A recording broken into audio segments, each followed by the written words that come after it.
To get to be with all of you. It's so good to be together again. How do we begin to respond to the grace and love that God has given us, to this amazing God who meets us in the midst of our brokenness and our need and pours out kindness and mercy and redemption and speaks into the very depth of your being and says, you deeply matter. You are loved and significant, and you are called to live a life from who you are, not from who you're not. How do you respond to a God like that? Well, let's start out this way. Who's your nemesis? Who's somebody that you despise? Sounds harsh, right? We kind of like to pretend we don't have those people, but most of us have one, don't we? Some of us have a list, right? Think of somebody who you cannot tolerate, can't handle. You got them? Can you picture their face in your mind? You have them right there? I'm not with you yet. I don't know if you got them. I don't want to move ahead till we all got them. We got them? Not all of them, just one. You got one? Okay. From Luke chapter 6, beginning in verse 27. I tell you who hear me, love your enemies.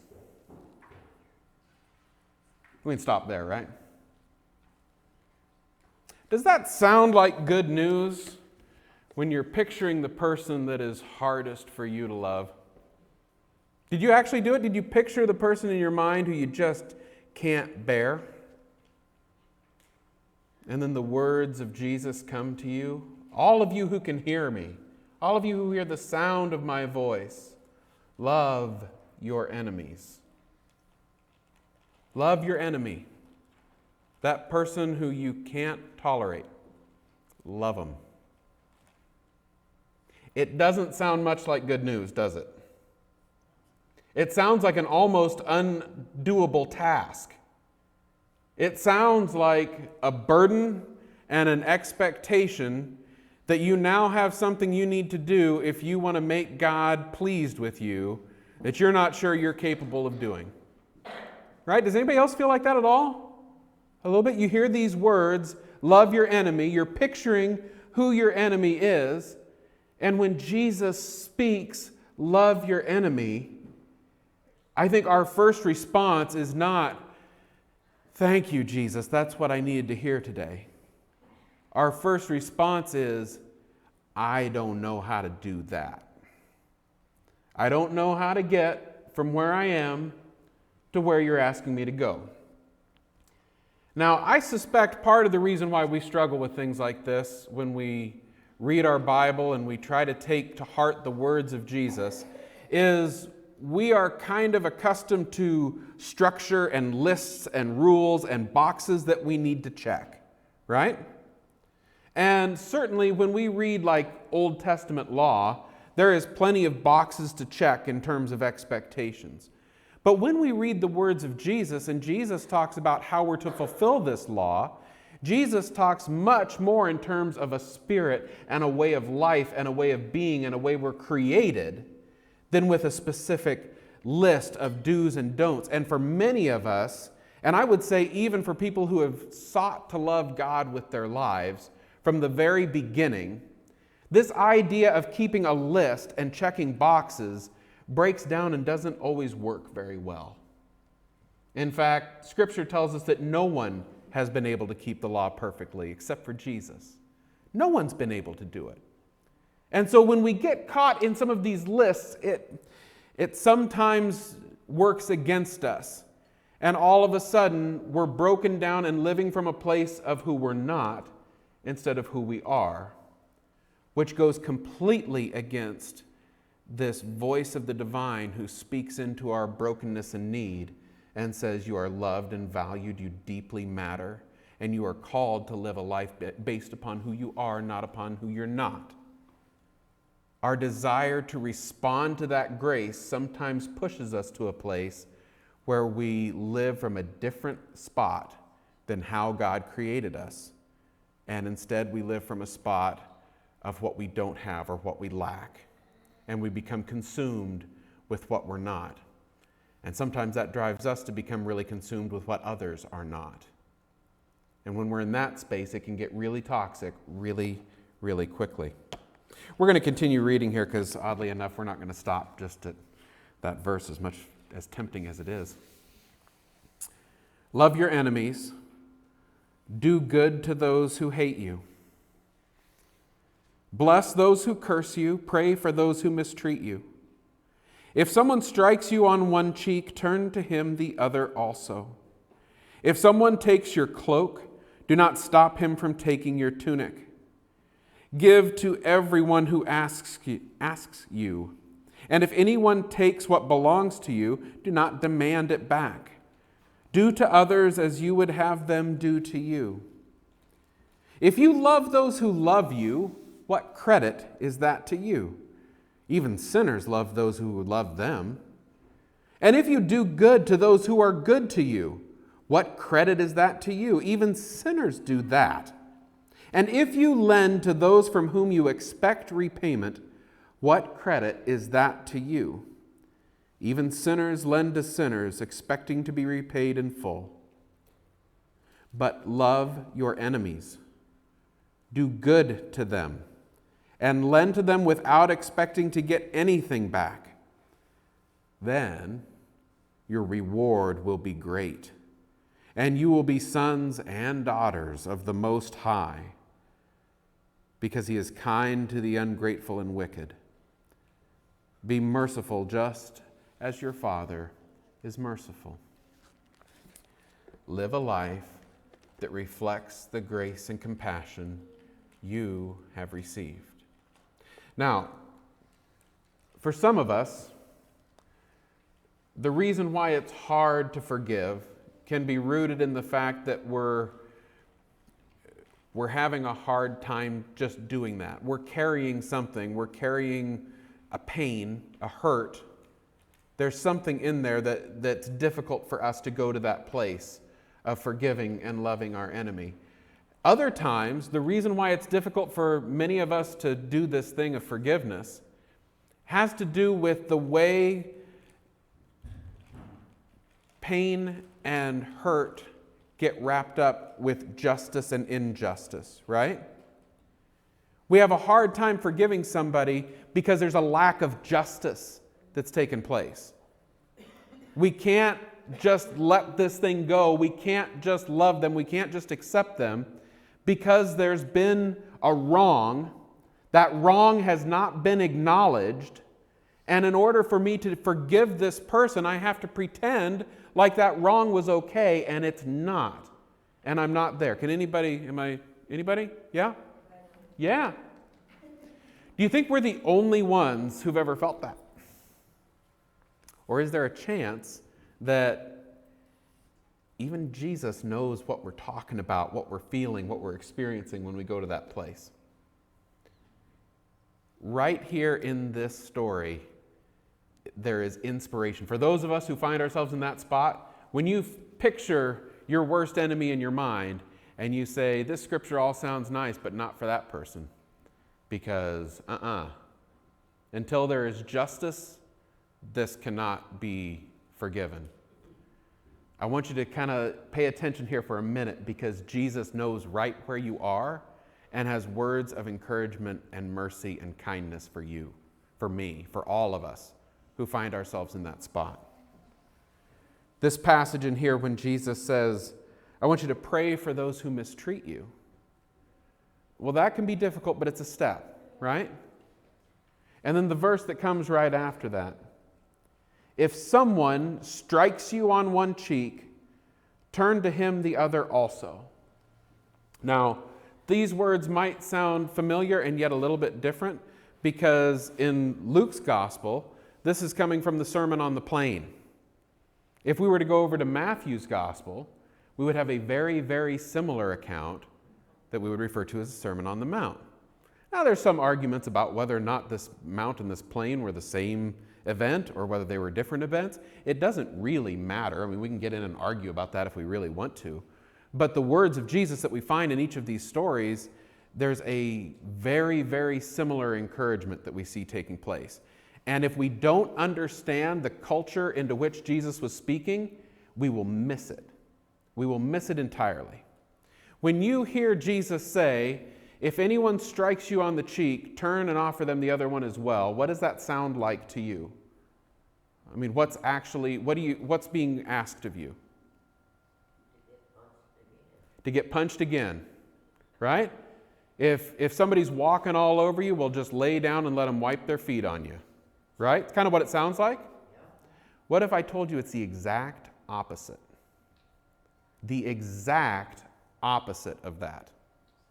So Jesus is speaking to a large mixed crowd of people, a gathering of folks who had been marginalized, many of them, because they were ruled by the Romans, and they had this military force that was in place that put requirements upon them and taxed them, and it was a very unjust culture that they were living in. They were in many ways oppressed. They also had a religious system which, based on how it had functioned at that time, had become oppressive as well. Because of the way taxes were done with the church and your financial obligations, there were a lot of people who were living in tremendous poverty, who were without empowerment, who were without legal support or representation, and they were being mistreated in many, many, many ways. Now, in Jewish culture, there's this significant thing that has to do with the right hand. And it comes up in all kinds of different places. When we talk about the resurrection of Jesus at Easter, we say that Jesus ascended to the right hand of the Father, right? There's this whole thing. Your right hand in that culture would have been used for clean things, holy things. So you wanted to protect your right hand. If you were to strike somebody, you wouldn't use your right hand. This is what you use for important things. You would use your left hand. Now, there are ways in this culture that you could strike someone that demonstrated respect, and there was ways you could strike someone that demonstrated they were beneath you. Okay? So, would you stand up for me? All right. Do you mind? What's your name? Evan. It's what? Evan. Evan? Yeah. Evan, I'm Marshall. How are you? Good. Okay. You got your right hand? Yeah. Take your right hand, put it behind your back. The only ones you got your left.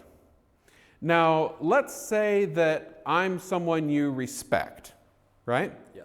And you're going to strike me. Well, if you were going to strike me because we were in an argument and you respected me, but you were mad at me, you would strike me with an open hand, right? Yeah. Like this. So if you were going to do that, pretend like you're going to strike me. Yeah. Oh, right? Which cheek did he strike me on? The right. Yeah. If you go to Matthew's gospel, this same story appears, and it says, if anyone strikes you on the right cheek, or on the left cheek, turn and offer them the other as well. It says, if anyone strikes you on the left cheek. If you respected me, and you struck me with a respectful slap, you struck me on the right cheek. Right. Yeah. But if you disrespect me, you would use the back side of your hand. This means you are less. We are not equals. We're not on the same page. You're beneath me. I'm going to hit you with a backhand. So if you're going to hit me with the back of your left hand, well, that's one way. There you go. Yeah, like that. So do that. Oh, so you just disrespected me by striking me with the backside of your hand on my left cheek. And if I was to turn and offer you the other as well, exactly. Did anybody see what he just did? Okay, so give me the disrespectful slap. Oh. And I turn and offer the other cheek. Do you see what happened? Is anybody tracking with what happened? If anyone tries to disrespect you and hits you with the backside of their hand, turn and offer them the other cheek as well, because you may not be able to control whether or not they're going to smack you, but you can stand up and say, you will not disrespect me. I am an equal, I am deserving of dignity and respect. So if anyone is mistreating you, you may not be able to control whether or not they're smacking you, but you can stand up for yourself and say, you will respect me. You will show me the respect I deserve. or you'll have to walk away. If you're not willing to slap me with an open hand like we're equals, your only other choice is to walk away. Thanks, Evan. You can sit back down. Sorry to make you uncomfortable. You're a good sport. Thanks, buddy.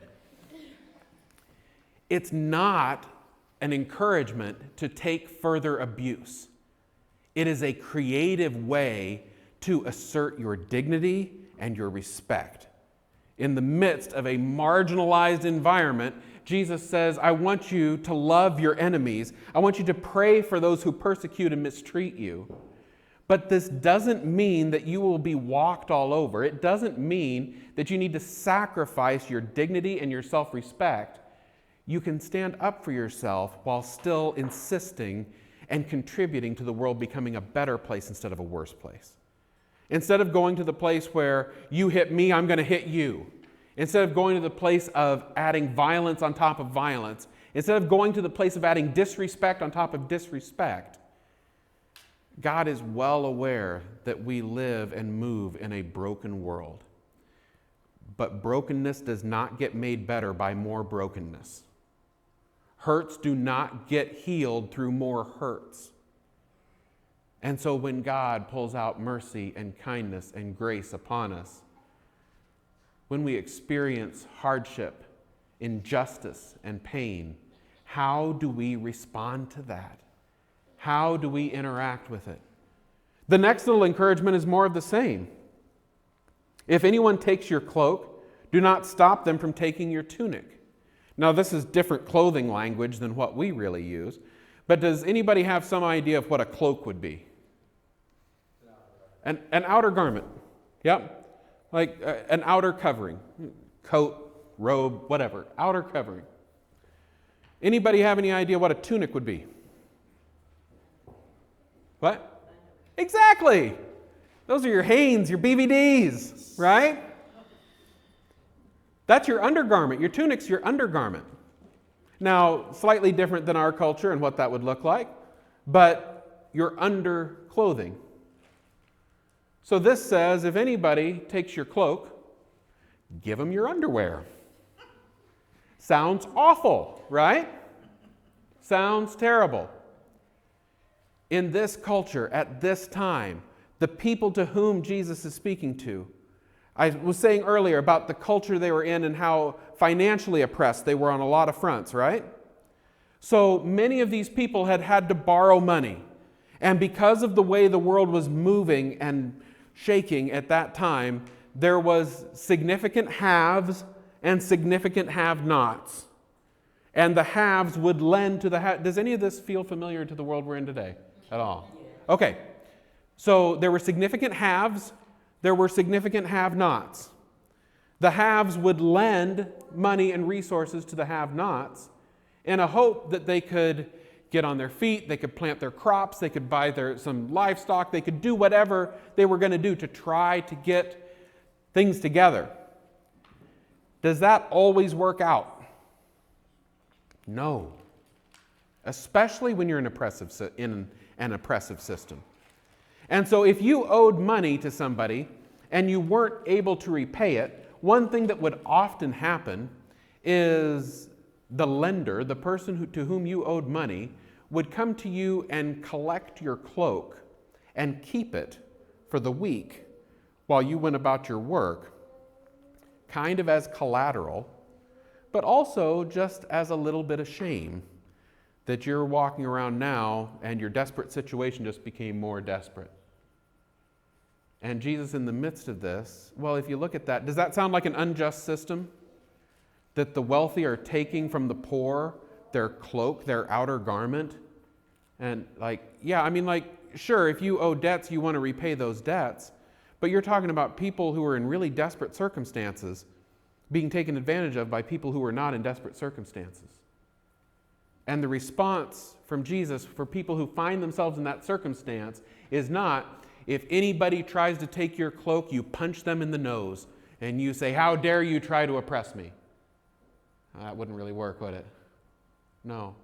And that would replace one injustice with another. And it would double harm on top of harm on top of harm. And instead, Jesus says, if anybody tries to take your cloak, give them your tunic as well. And then you're standing there wearing nothing. Is it embarrassing to be standing there wearing nothing? Now, which is more embarrassing? To be standing there wearing nothing, or to be the wealthy person standing next to them holding your clothes?